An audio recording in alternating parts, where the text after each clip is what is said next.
ಯೋಜನೆಗಳನ್ನು ಮನೆ ಮನೆಗೂ ಪ್ರಚಾರವನ್ನು ನೀವು ತಗೊಂಡು ಹೋಗುವ ಕಾರ್ಯಕ್ರಮ ಹಮ್ಮಿಕೊಂಡಿದ್ದೀವಿ. ಈಗ ನಾವು ಇಂದಿನ ಎಲೆಕ್ಷನಲ್ಲಿ ನಾವು ಯಾವ ಬೂತಲ್ಲಿ ನಾವು ಎಡವಿದ್ದೀವಿ, ಎಲ್ಲಿ ಕಡಿಮೆ ಓಟ್ಗಳು ಬಂದಿದೆ ಅದನ್ನು ನಾವು ಆದರ್ಶವಾಗಿ ಇಟ್ಟುಕೊಂಡು ಮುಂದೆ ಬರುವಂಥ ನಮ್ಮ MP ಎಲೆಕ್ಷನ್ಗಾಗಲಿ ZP TPS ಎಲೆಕ್ಷನ್ಗಾಗಲಿ ಇಲ್ಲಿ ನಾವು ಹಿಡಿರುವಂಥ ಎಲ್ಲ ನಾವು ಅದನ್ನು ಸರಿಪಡಿಸಿಕೊಟ್ಟು ಅದನ್ನು ಗೆಲ್ಲಿಸೋಗೋಸ್ಕರ ಈಗ ಪಕ್ಷದ ಸಂಘಟನೆಯನ್ನು ನಾವು ಮಾಡ್ಕೊತ ಬರ್ತಾ ಇದ್ದೀವಿ. ನಾನು ಎಲೆಕ್ಷನ್ ಟೈಮಲ್ಲಿ ಎಲ್ಲರನ್ನೂ ಪರಿಚಯ ಮಾಡ್ಕೊಳ್ಳೋಕ್ಕಾಗಲಿಲ್ಲ. ಒಂದು 10 ಜನ ಅಷ್ಟು ನನಗೆ ಮುಖಂಡರ ಪರಿಚಯ ಇರ್ತಾರೆ. ನಮ್ಮ ಲಕ್ಷ್ಮಣಣ್ಣ ಇರ್ಬೋದು, ನಮ್ಮ ಶಂಕರಣ್ಣ ಇರ್ಬೋದು, ಅಮರಣ್ಣ ಇರ್ಬೋದು, ಕೆಲವರು ಮಾತ್ರ. ಕೆಲವರು ಅಕಸ್ಮಾತ್ ಇದ್ರ ಬಂದರೆ ಸಲಿನೂ ಎಲ್ಲರನ್ನೂ ಪರಿಚಯ ಮಾಡ್ಕೋಬೇಕಂದ್ರೆ ಸ್ವಲ್ಪ ಕನ್ಫ್ಯೂಸ್ ಇರುತ್ತೆ. ನೀವು ಅದಕ್ಕೆ ಬೇಜಾರು ಮಾಡ್ಕೋಬೇಡಿ. ನಾನು ಬರ್ತಾ ಎಲ್ಲರನ್ನೂ ಪರಿಚಯ ಮಾಡ್ಕೊತೀನಿ. ಆಮೇಲೆ ಇಲ್ಲಿ ನಾವು ತಾಲೂಕಲ್ಲಿ ನಾವು ಪಕ್ಷ ನಮ್ಮ ಕಾಂಗ್ರೆಸ್ ಪಕ್ಷದ ತಾಲೂಕು ಕಚೇರಿಯನ್ನು ತಾತ್ಕಾಲಿಕವಾಗಿ ಈಗ ಬಾಲಾಜಿ ಭವನ ಹಿಂದುಗಡೆ ನಾವು ತಾತ್ಕಾಲಿಕವಾಗಿ ಒಂದು ಆಫೀಸನ್ನು ಮಾಡಿದ್ದೀವಿ. ಪರ್ಮನೆಂಟಾಗಿ ಆಫೀಸ್ ಕಟ್ಟೋಕ್ಕೆ ನಮ್ಮ ಎಲ್ಲ ಮುಖಂಡರು ಪ್ಲ್ಯಾನ್ ಮಾಡ್ತಾಯಿದ್ದಾರೆ, ಪರ್ಮನೆಂಟಾಗಿ ಕಟ್ಟೋಕ್ಕೆ. ಆಮೇಲೆ ನಾನು ಮನೆ ಇಲ್ಲೇ ಕಟ್ತೀನಿ. ನಾನೇನು ಸಿಗದೆ ಹೋಗಲ್ಲ, ನಿಮಗೆ ನೇರವಾಗಿ ಸಿಗ್ತೀನಿ.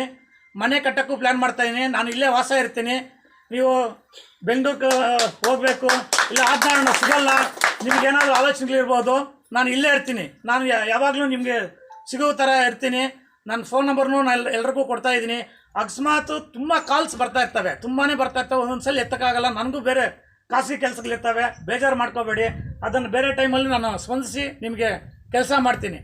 ನಮ್ಮ ಕೊತ್ತೂರು ಮಂಜಣ್ಣ ಅಷ್ಟೇ, ನನಗೆ ಎಲ್ಲ ರೀತಿಯಲ್ಲಿ ಕೊತ್ತೂರು ಮಂಜಣ್ಣ ಆಗಿರ್ಬೋದು, ನಮ್ಮ ಮಿನಿಸ್ಟ್ರು ಸುಧಾಕರಣ್ಣ ಆಗಿರ್ಬೋದು, ನಮ್ಮ ಜಿಲ್ಲಾ ಉಸ್ತುವಾರಿ ಸಚಿವರು ನಮ್ಮ ಸುರೇಶಣ್ಣ ಆಗಿರ್ಬೋದು, ನಮ್ಮ ನಜೀರ್ ಸಾಹೇಬ್ರು ಆಗಿರ್ಬೋದು, ಅನಿಲ್ ಅಣ್ಣ ಆಗಿರ್ಬೋದು, ನಮ್ಮ ಇಲ್ಲಿ ತಾಲೂಕಲ್ಲಿ ಕೆಲಸಗಳು ಮಾಡೋಕ್ಕೆ ಎಲ್ಲ ನಮ್ಗೆ ಸಪೋರ್ಟ್ ಮಾಡ್ತಾ ಇದ್ದಾರೆ. ಮುಖ್ಯಮಂತ್ರಿ ಹತ್ರ ಕರ್ಕೊಂಡು ಹೋಗ್ತಾರೆ, ಎಲ್ಲ ಮಿನಿಸ್ಟ್ರ್ಗಳ ಹತ್ರ ಕರ್ಕೊಂಡು ಹೋಗ್ತಾ ಇದ್ದಾರೆ. ಎಲ್ಲನೂ ಕೆಲಸಗಳಿಗೆ ವರ್ಕ್ ಬಗ್ಗೆ ಆಗಲಿ, ಬೋರ್ವೆಲ್ದಾಗ ಆಗಲಿ ಎಲ್ಲನೂ ಲಿಸ್ಟ್ ಕೊಟ್ಟಿದ್ದೀವಿ. ಈಗ ಸಣ್ಣ ಪುಟ್ಟ ಕೆಲಸಗಳು ತಾಲೂಕಲ್ಲಿ ಏನೇನಿದೆಯೋ ಅದನ್ನು ಹಂತವಾಗಿ ನಮಗೆ ಏನಾಗುತ್ತೋ ಅದೆಲ್ಲ ಕೆಲಸಗಳು ಮಾಡ್ಕೊಡೋಕ್ಕೆ ನಮ್ಮ ಎಲ್ಲ ಮುಖಂಡರ ಸಹಕಾರದೊಂದಿಗೆ ನಾವು ಕೊಟ್ಟಿದ್ದೀವಿ. ಮುಂದಿನ ದಿನಗಳಲ್ಲಿ ಏನೇನು ನಮ್ಮ ಸರ್ಕಾರ ಇದೆಯಲ್ಲ, ನಮ್ಮ ಸರ್ಕಾರನ ಈಗ ಉಪಯೋಗಿಸ್ಕೊಂಡು ನಮ್ಮ ಕೈಯಲ್ಲಿ ಏನೇನು ಕೆಲಸಗಳಾಗುತ್ತೆ ಮುಂದಿನ ದಿನಗಳಲ್ಲಿ ನಾವು ಮಾಡ್ಕೊಡ್ತೀವಿ. ಇನ್ನೊಂದು ವಿಷಯ ಏನಂದರೆ, ಎಲ್ಲ ಪಾರ್ಟಿಯವ್ರೂ ಕಾರ್ಮಿಕರ ಹೆಸರಲ್ಲಿ, ಬಡವರ ಹೆಸರಲ್ಲಿ, ರೈತರ ಹೆಸರಲ್ಲಿ ಎಲೆಕ್ಷನ್ ಮಾಡ್ತಾರೆ. ಆದರೆ ಬಡವರಿಗೆ, ಕಾರ್ಮಿಕರಿಗೆ, ರೈತರಿಗೆ ಕೊಟ್ಟಿರುವ ಈ ಸ್ಕೀಮ್ಗಳನ್ನ ಟೀಕೆ ಮಾಡ್ತಾ ಇದ್ದಾರೆ. ಇದು ಯಾವ ನ್ಯಾಯ ಅಂತ ಹೇಳ್ಬಿಟ್ಟು ನೀವು ಈ ಸಂದರ್ಭದಲ್ಲಿ ಪ್ರಶ್ನೆ ಮಾಡಬೇಕು. ಮುಂದಿನ ದಿನಗಳಲ್ಲಿ ಓಟ್ ಕೇಳಕ್ಕೆ ಬರ್ತಾರೆ, ನೀವು ಪ್ರಶ್ನೆ ಮಾಡಬೇಕು. ಬಡವರಿಗೆ ಹೆಸರಲ್ಲಿ ಅವರು ಎಲೆಕ್ಷನ್ ಮಾಡ್ತಾರೆ, ಸ್ಕೀಮ್ನ ಮಾತ್ರ ಟೀಕೆ ಮಾಡ್ತಾರೆ.